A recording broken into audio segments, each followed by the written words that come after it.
യേശുക്രിസ്തുവിനെ നേരിൽ കാണാൻ ഭാഗ്യം ലഭിച്ചവയിൽ ഇസ്രായേലിൽ ഇന്നും ജീവനോടെയുള്ള 2 സ്മാരകങ്ങളിലൊന്നാണ് ഈ സിക്കമോർ മരം. മറ്റേത് ഗത്സമേൻ തോട്ടത്തിലെ ഒലിവ് മരങ്ങളാണ്.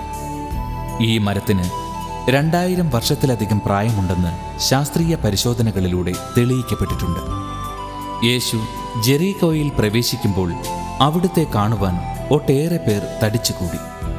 ചുങ്കക്കാരനും ധനികനുമായിരുന്ന സക്കേവൂസും അവരോടൊപ്പമുണ്ടായിരുന്നു. ഉയരം വളരെ കുറവായിരുന്നതിനാൽ അയാൾ യേശുവിനെ നന്നായി കാണുവാനായി ഈ മരത്തിനു മുകളിൽ കയറിയിരുന്നു.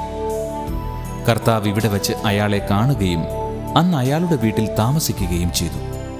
അതോടെ മാനസാന്തരം വന്ന അയാൾ അന്യായമായി സമ്പാദിച്ചതെല്ലാം 4 ഇരട്ടിയായി ഉടമസ്ഥർക്ക് തിരികെ നൽകി.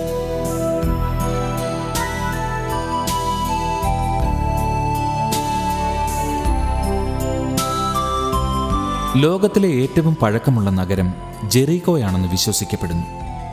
ക്രിസ്തുവിന് 8000 വർഷങ്ങൾക്ക് മുമ്പ് മുതൽ തന്നെ ജെറീക്കോയിൽ മനുഷ്യർ താമസിച്ചിരുന്നു.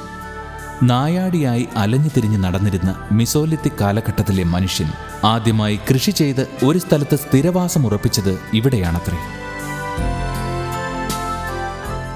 പഴയ നിയമത്തിലും പുതിയ നിയമത്തിലും ഒട്ടേറെ തവണ പരാമർശിക്കപ്പെട്ടിട്ടുള്ള സ്ഥലമാണിത്. ഏലീശാ പ്രവാചകന്റെ പേരിലുള്ള ഈ നീരുറവയാണ് ഇവിടം മരുപ്പച്ചയായി നിലനിർത്തുന്നത്.